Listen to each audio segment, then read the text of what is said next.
So the funny things that happened to me this week, um,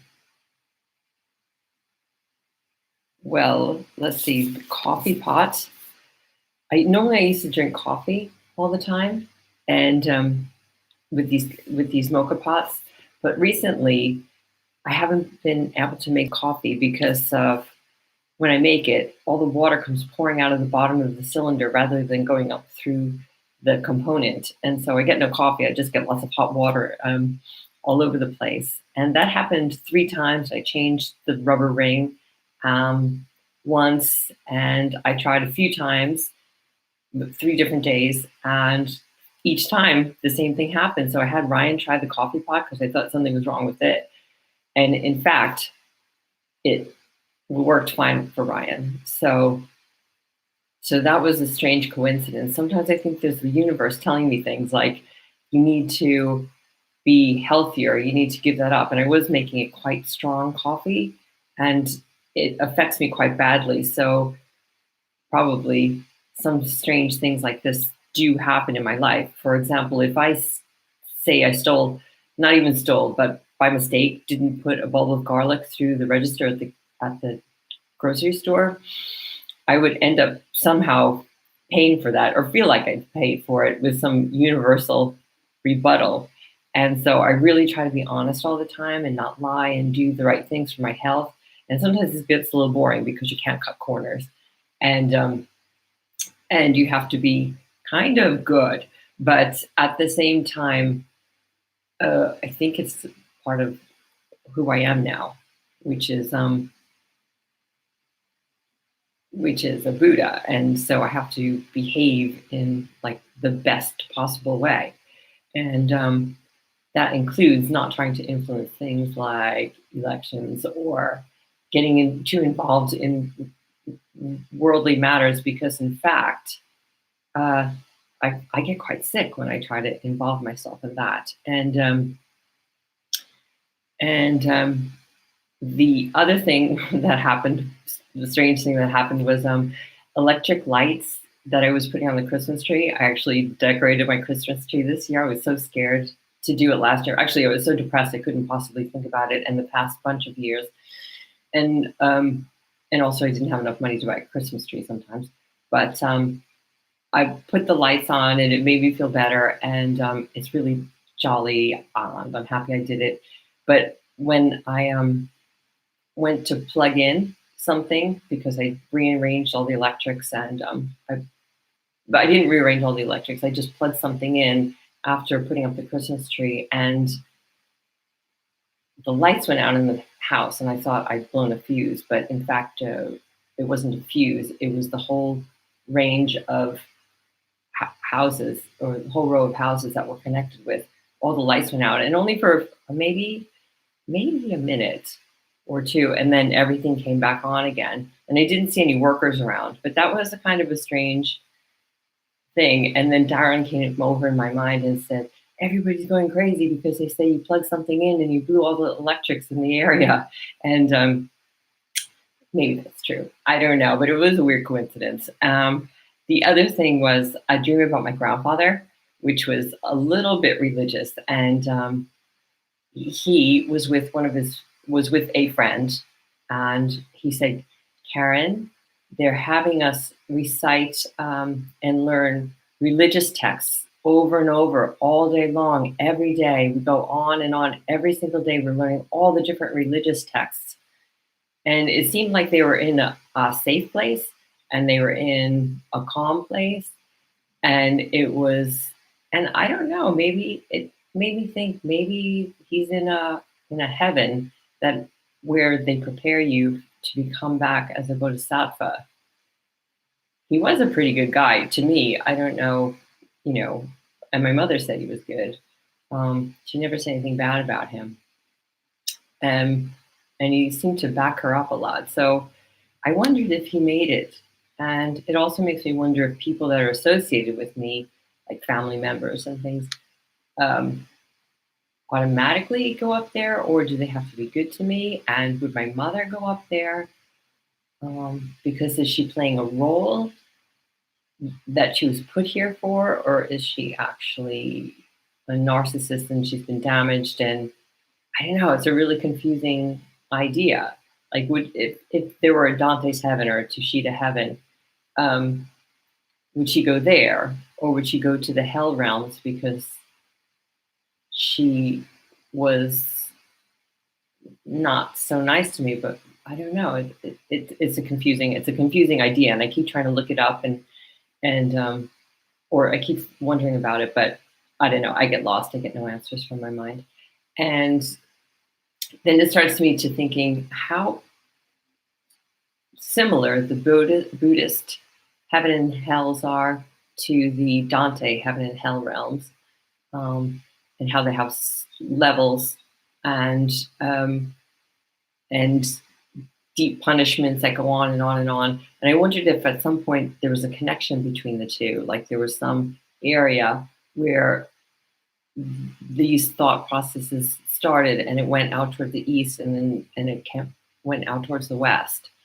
And I was looking it up just on Wiki because I have to go deeper. Obviously, I have to talk to somebody who has real religious scholarly knowledge. But I would like to know the answer to that. Or did they come up with them separately? Because when I became enlightened, I really had the distinct feeling that there is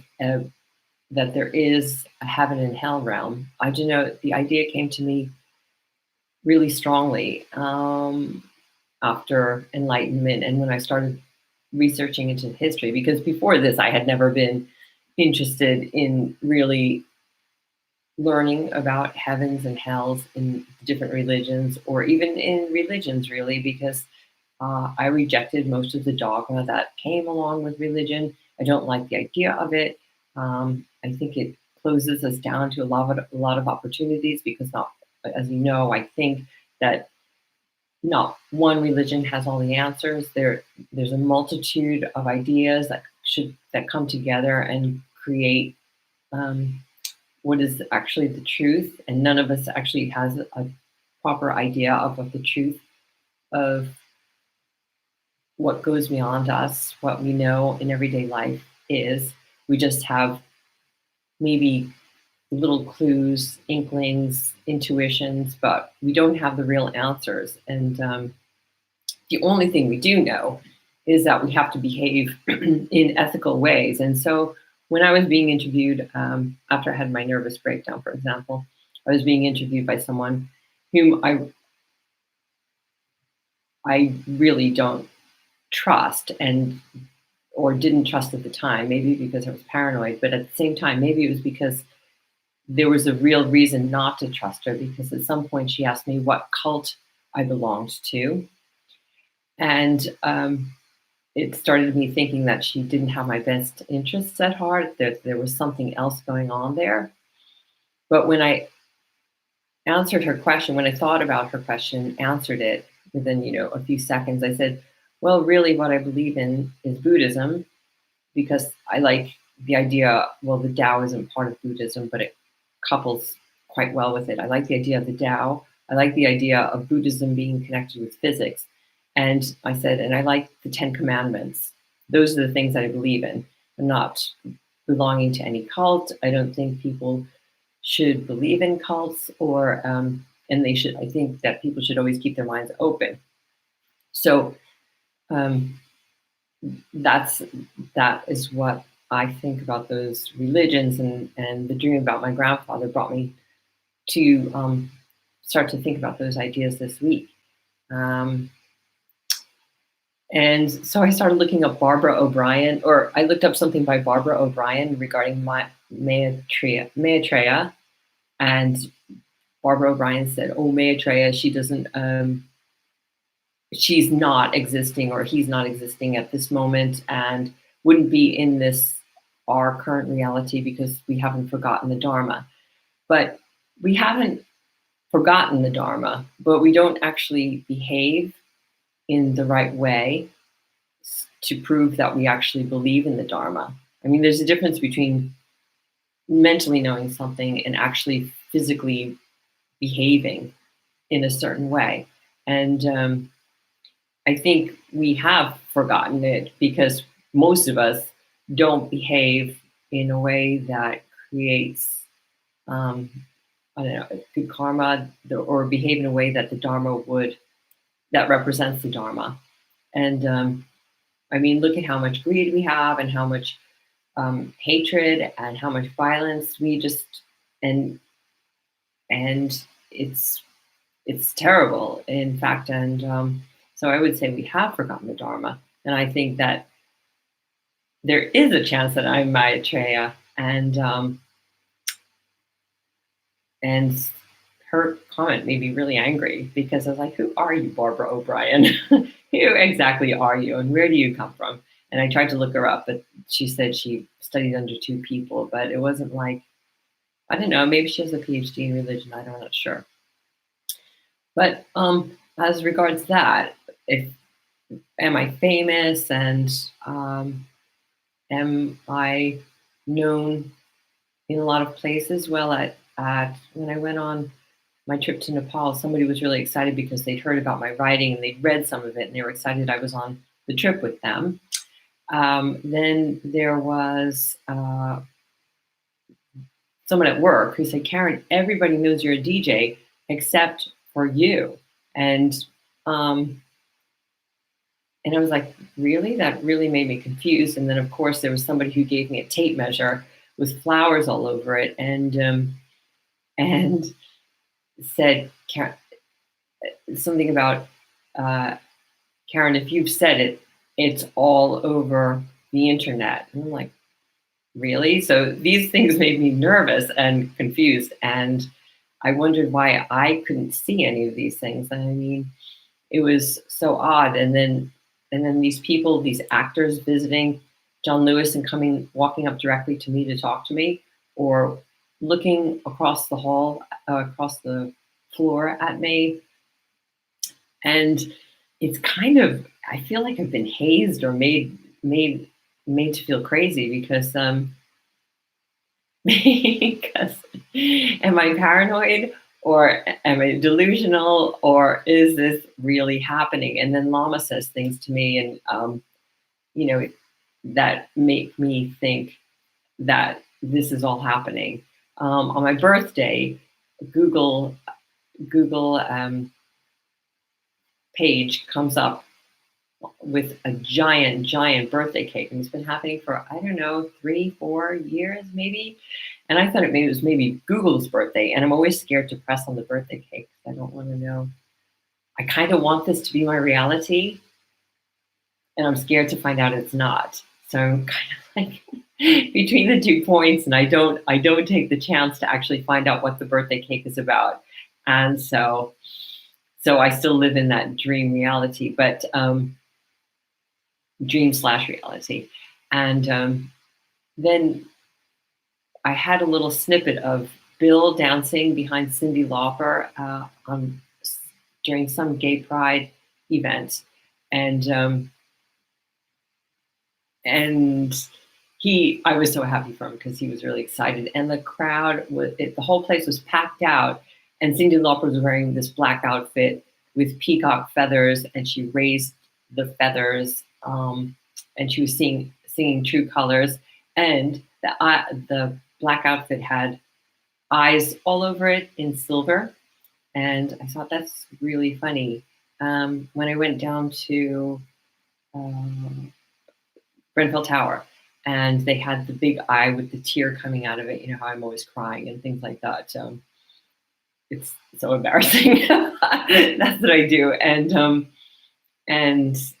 and in fact, probably another person that made me really angry. I think women make me really angry. I don't know if I'm jealous of them, or I want them to recognize me, or I don't know what. But yeah, they make me pretty angry. So Darren's telling me that he's having a baby with somebody, and then I can still hear him talking to her and tell her how I reacted to finding out. And he told her that I cried, and she busted out laughing.